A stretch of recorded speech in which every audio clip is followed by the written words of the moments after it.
नमस्कार मित्रों, Brajwala broadcasting channel में आपका हार्दिक अभिनंदन है। आज के टॉपिक का नाम है महामारी रोग अधिनियम 1897, द एपिडेमिक डिसीज एक्ट 1897। आपसे विशेष अनुरोध है कि इस कोविड-19 के दौर में आप सुरक्षित रहिए, अपनों को सुरक्षित रखिए तथा झूठी अफवाहों से बच के रहिए और दूसरों को भी बचाइए। सरकारी गाइडलाइनों का सख्ती से पालन कीजिए। और आज का टॉपिक महत्वपूर्ण है।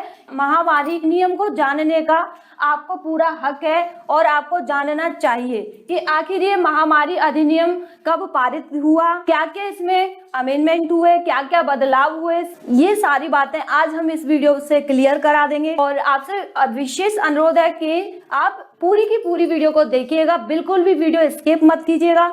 इससे पिछली वीडियो में हमने आपको मूल विधि के तहत आईपीसी 1860 कंप्लीट करा दिया है और जो लोग हमारी इस वीडियो में पहली बार आए हैं वो इस चैनल को सब्सक्राइब कर लें, जिससे कि आप पूरी आईपीसी 1860 को देख सकें और साथ ही साथ ये आज का भी टॉपिक और जितने भी टॉपिक आएंगे इनका नोटिफिकेशन आप तक पहुंचता रहेगा। तथा इसे शेयर करें जिससे कि आपके अन्य मित्र भी लाभान्वित हों और कमेंट करें। चलिए अब हम शुरू करते हैं। महामारी रोग अधिनियम आज से 134 वर्ष पहले ही ये लागू हो गया था। ये कहाँ पर लागू हुआ था? मुंबई में। जिसे अब मुंबई बोलते हैं उसको पहले बम्बई बोलते थे, तो हम बम्बई ही लिखेंगे।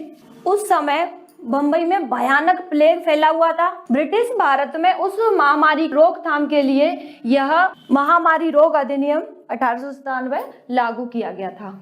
कब कब लागू हुआ था? ये ज्यादातर शायद 3 या 4 बार लागू हुआ है। सबसे पहले आपको बता ही दिया, फिर उसके बाद रिसेंटली 2009 में लागू हुआ था। स्वाइन फ्लू फैला था उस समय और इसके बाद 2015 में चंडीगढ़ में डेंगू मलेरिया के भीषण प्रकोप की वजह से लागू करना पड़ा और इसके बाद इसे 2018 में गुजरात में लागू किया गया और अब 2020 में इसे लागू किया गया है, जो कि कोविड-19 महामारी की वजह से। एक खास बात बता दें कि अगर क्वेश्चन ये आता है कि पूरे भारत में यह सबसे पहले यह अधिनियम कब लागू किया गया, सबसे पहले अधिनियम 2020 में लागू किया गया है। महामारी अधिनियम बहुत ज्यादा बड़ा नहीं है ये, इसमें मात्र 4 धाराएं हैं। विशेष धाराएं तो ये हैं ही।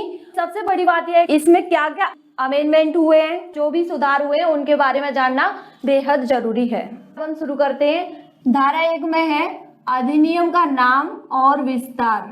अधिनियम का नाम विस्तार, ज्यादा कुछ नहीं है इसमें। अधिनियम नाम महामारी रोग अधिनियम 1897 तथा इसका विस्तार के पूरे भारत में है। पहले भी था लेकिन जम्मू कश्मीर को छोड़कर था, अब तो जम्मू कश्मीर में भी है। जब से ये 370 अनुच्छेद हटाया गया है तब से यह संपूर्ण भारत में लागू है। इसके बाद अगली धारा है धारा 2 और 2 धारा के अंदर 2 सब धाराएं हैं, धारा 2A और 2B।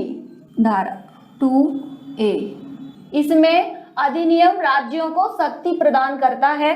अधिनियम राज्यों को शक्ति प्रदान करता है। अगर राज्य सरकार यह समझती है कि मौजूदा कानून इस महामारी को रोकने के लिए सक्षम नहीं है, तो महामारी को रोकने के लिए राज्य सरकार कुछ उपाय कर सकती है और उन उपायों को जनता में फैलाना, प्रसारण करना भी राज्य सरकार का दायित्व बनता है। इसी के तहत धारा 2B में क्या है? धारा 2B। धारा 2B में यह अधिनियम राज्य सरकारों की तरह केंद्र सरकार को शक्ति प्रदान करता है। केंद्र सरकार को शक्ति प्रदान करता है कि वह पूरे देश या किसी राज्य विशेष में यदि कोई बीमारी फैलती है या फैलने की संभावना है, संभावना है तो उसे यह शक्ति देता है कि इस अधिनियम को लागू करे। इस अधिनियम को लागू करे और मौजूदा कानून बीमारी को रोकने में सक्षम ना हो तो कुछ उपाय करे। मौजूदा कानून बीमारी को रोकने में सक्षम ना हो तो सरकार अपनी तरफ से कोई उपाय करे। सरकार अपनी तरफ से कोई उपाय करे और उसे जनता में प्रचारित करे, जनता में प्रसारित करे। तो देखिए धारा 2B में यह अधिनियम केंद्र सरकार को शक्ति प्रदान करता है। और क्या शक्ति प्रदान करता है कि वह पूरे देश में या किसी राज्य विशेष में यदि कोई बीमारी फैलती है या फैलने की संभावना है तो यह शक्ति देता है कि उस अधिनियम को लागू करे और मौजूदा कानून बीमारी रोकने में सक्षम ना हो तो सरकार अपनी तरफ से भी उपाय करे और उसे जनता में प्रसारित करे।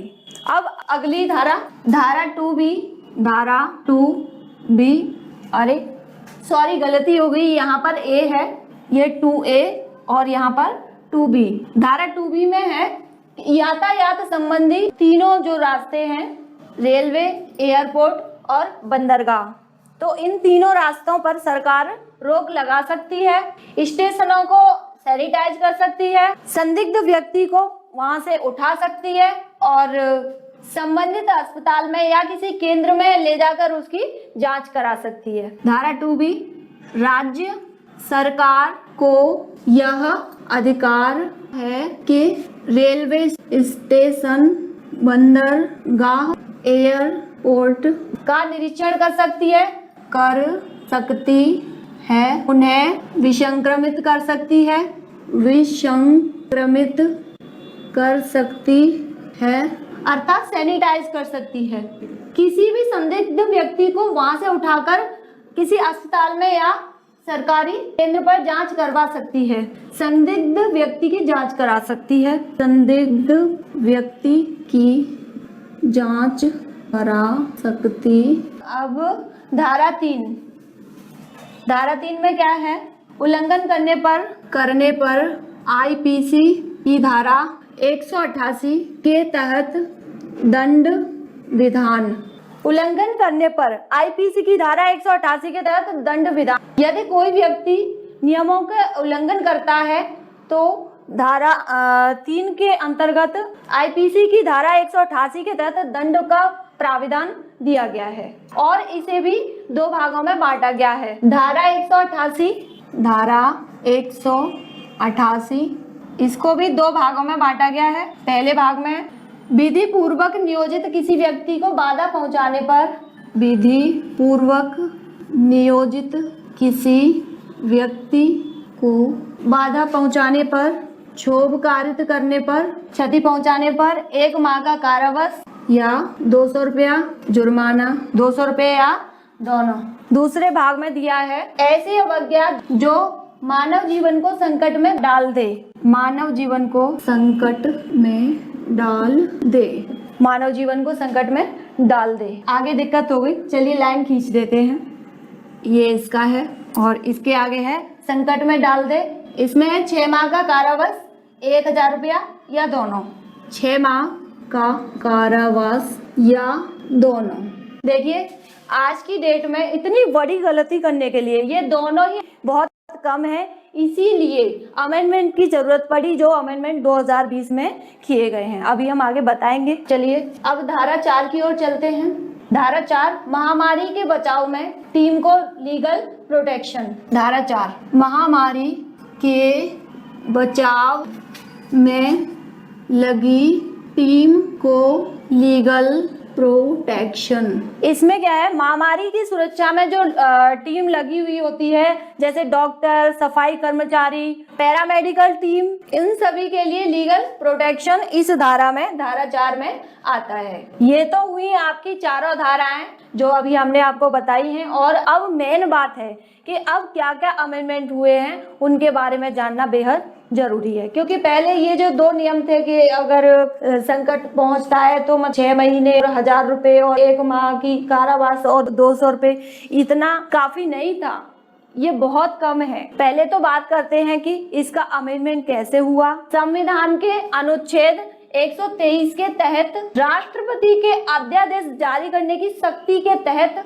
यह अध्यादेश लाया गया, जिसमें संशोधन किया गया है और यह 22 अप्रैल 2020 को लागू हुआ था। चलिए इस लाइन को मैं लिखे देती हूँ। अनुच्छेद 123 के तहत राष्ट्रपति के अध्यादेश जारी करने की शक्ति, राष्ट्र अध्यादेश जारी किया, 22 अप्रैल 2020 को, जिसे इस अधिनियम में अमेंडमेंट कहा गया है। इसके मुख्य पॉइंट इस प्रकार हैं। पहला पॉइंट, यदि स्वास्थ्य कर्मियों की टीम पर हमला होता है तो उत्पीड़न, हिंसा होती है तो यह असंज्ञेय तथा गैर जमानती अपराध कहा जाएगा। असंज्ञेय तथा गैर जमानती अपराध कहा जाता है।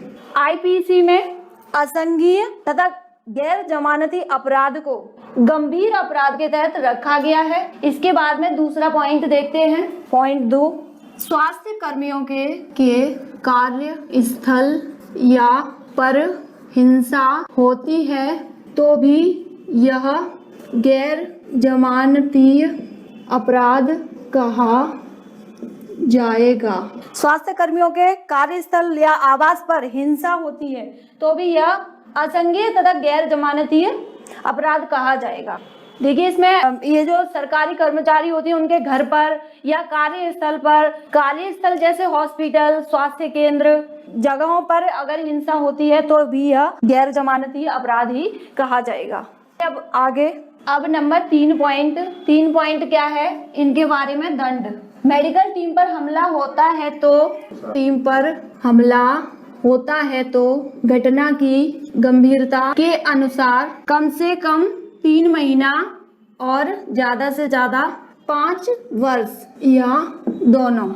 सबसे पहला दंड ये पहले नंबर का है। सबसे पहला दंड, मेडिकल टीम पर यदि हमला होता है तो उस घटना की गंभीरता के अनुसार कम से कम 3 महीने या ज्यादा से ज्यादा 5 साल तक की का कारावास और 50,000 रुपए से लेकर 5 लाख तक अर्थदंड या दोनों। दूसरी कंडीशन क्या है? दूसरी कंडीशन में है, घटना में गंभीर मामले होने पर 6 मंथ 7 साल या 1 लाख से 5 लाख या दोनों। ये है दूसरी कंडीशन। घटना में गंभीर मामले होने पर कम से कम 6 महीने और ज्यादा से ज्यादा 7 साल तथा 1 लाख से लेकर 5 लाख तक अर्थदंड या दोनों। अब देखिए तीसरी कंडीशन क्या है, लास्ट कंडीशन है ये नंबर 3। स्वास्थ्य कर्मियों की संपत्ति क्षतिकारित होने पर उस समय के बाजार रेट का 2 गुना धन वसूलने का प्राविधान। तीसरा है, स्वास्थ्य कर्मियों की संपत्ति, अगर स्वास्थ्य कर्मी जो कर्मचारी होते हैं, डॉक्टर्स वगैरह, अगर इनकी संपत्ति को जैसे गाड़ी, मशीन, सैनिटाइजर, मास्क वगैरह को यदि किसी भी चीज को क्षति पहुंचाई जाती है तो उस वक्त की रेट का 2 गुना अर्थदंड वसूला जाता है। अब और अंतिम अमेंडमेंट में है, पुलिस और न्यायालय के लिए समय सीमा निर्धारित करना। नोट, पुलिस द्वारा किसी अभियुक्त को गिरफ्तार करने पर अधिक से अधिक 30 दिन के अंदर न्यायालय में पेश करना अनिवार्य है। और न्यायालय को भी 9 दिन चले 2.5 कोस वाला सिस्टम यहाँ पर लागू नहीं करने दिया जाएगा। उसको भी अधिकतम 1 वर्ष के अंदर ही केस का निस्तारण करना अनिवार्य है। न्यायालय के लिए अधिकतम 1 वर्ष। न्यायालय के लिए अधिकतम 1 वर्ष। 1 वर्ष में केस का निस्तारण। देखिए, अब महामारी अधिनियम कंप्लीट हुआ। किसी एग्जाम में महामारी अधिनियम के से कोई प्रश्न आता है तो 99% दावा है कि महामारी अधिनियम का कोई भी प्रश्न छूटेगा नहीं। जल्द से जल्द हम बहुत ही महत्वपूर्ण और टॉपिक लेकर के आएंगे। अगर हमारी वीडियो पसंद आई हो तो हमारी वीडियो पे लाइक करें, शेयर करें, कमेंट करें और जो लोग पहली बार आए हैं इस चैनल पे वो सबसे पहले सब्सक्राइब कर लीजिए और अधिकतम मित्रों को शेयर करें जिससे कि वो भी लाभान्वित हों। और पूरी क्लास देखने के लिए आपका बहुत बहुत धन्यवाद।